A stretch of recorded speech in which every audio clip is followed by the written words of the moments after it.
And I do notice that the carrots are losing their color as well. Mm-hmm. Now, I'm stirring, but what's the goal of me stirring? Just so it's not just sitting there. Yeah, so you're getting burning. like the different sides of all the vegetables. You know, you're not going to go through and like hand turn every piece, but this is just ensuring that every bit is getting a little bit of caramelization. And I guess right now we'll go ahead and put the bouillon in. This is my favorite bouillon. I guess it's the Mexican one, and I like it because they're bigger and they're kind of soft. Like the traditional like cube ones that I grew up with were always like really hard. Like you'd have to like really work to get them incorporated, but this is really soft. And so I like to add it during the saute portion, so you can kind of chop it up, and the heat just helps it to break down. And what is bouillon? Bouillon is basically like it's kind of like instant broth, but really salty. So like, you know, if you were sick, you know, a lot of people when they're sick to their stomachs, they'll just make they'll make a bouillon cube like in a cup and drink it. Kind of like broth, but just with water, and it's gonna just turn the water into chicken broth. Okay. And then they make beef and fish and varieties. But I throw it. Got in there. Oh, that's okay. I throw the chicken one in a lot of things, you know. And it is becoming even more translucent. The celery and onions are beginning to look a similar color. Okay. I'm just saying it out loud because I'm a dummy, so the dummies can follow. That's good. All right, I think it's starting to look good. I wish I had been paying attention to the time, just to, rather than going with my gut. I think it's been like 7 minutes, but this is what we're going for, you know, is for you to be able to just kind of sense. And so, because if we would have given you a time, then you would have been worried about time. And it's going to be good. Oh, so man. Now we're going to add like 1.5 cups of these lentils. Is that a measuring cup? Oh, I see. Oh, that's cute. Yeah. So, and you don't have to rinse these either, which is nice. Why do you mention that? Like, some people rinse their rice and rinse their beans, and I don't know, maybe I'm just gross, but I don't rinse the lentils. So, and you don't have to soak them. A lot of dried beans, like if you're to cook pinto beans, you have to soak them overnight. Okay. But these are so small, you don't have to do that. Okay. So that's like 1.5 cups. All right. Should I be mixing that up or just letting that chill out? Why don't we get the water in first? Okay. So like I said, this is kind of more of a proportion.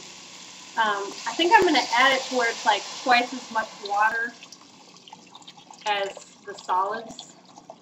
Okay, so that when you say that, you mean if the solids started off, you know, here's the bottom of the pan, they started off here, twice as much, I could just envision the line right there and pour the water up to that, correct? Okay, that may seem silly, but I get confused with that. That's good. Because once you start pouring the liquid in, then all the solids float around, and I can't remember where they were, or if I don't pay attention. Should I stir this at all? Stir, and then we're gonna add a bay leaf. A bay leaf. Why? You just add it to almost any soup. Okay. Bay leaf, and leave it whole. So somebody might end up getting that in their bowl of soup, right? Yeah, but some people say that's good luck.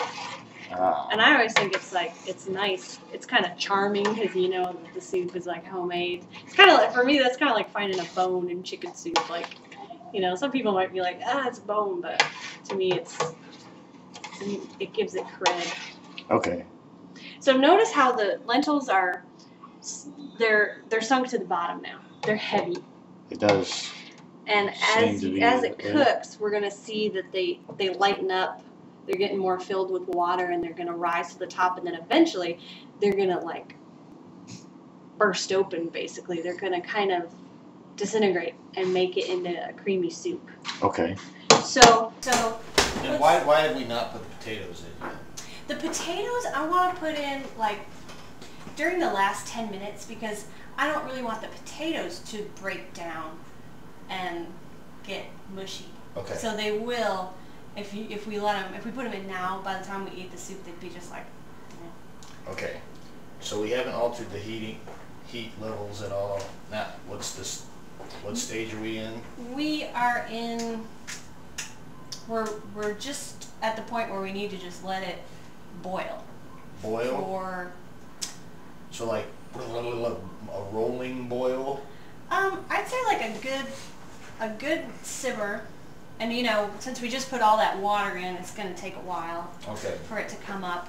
This is another part where I get confused, the simmer and the rolling boil and all that stuff. So, all right.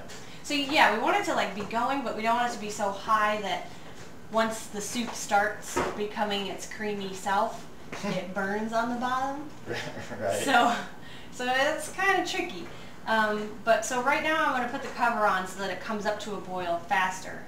Okay. And then once it comes up, and you got to come back like every, I'd say like 10-15 minutes and stir it. Okay. I don't think it's something that you really have to hover over because it takes a while. Okay. But you don't want to forget about it because it can burn. Okay. Let me get the cover. Okay, yeah, that looks all right. Okay. So now we can see. Yes. Okay. It's been about 20 minutes since it's been at a boil, and it's starting to get creamier. See, the lentils are no longer little tiny dots. They're just kind of getting to be smushy, but it's still not quite done because it's not real creamy yet. It's still kind of particulate. So you can see the liquid in there. Correct? Yeah, you want it to kind of emulsify, I guess. And emulsify. Now we're going to add the potatoes. And I didn't add them until now because we want them to hold their shape. We went over that earlier. Okay, so go ahead and stir that in.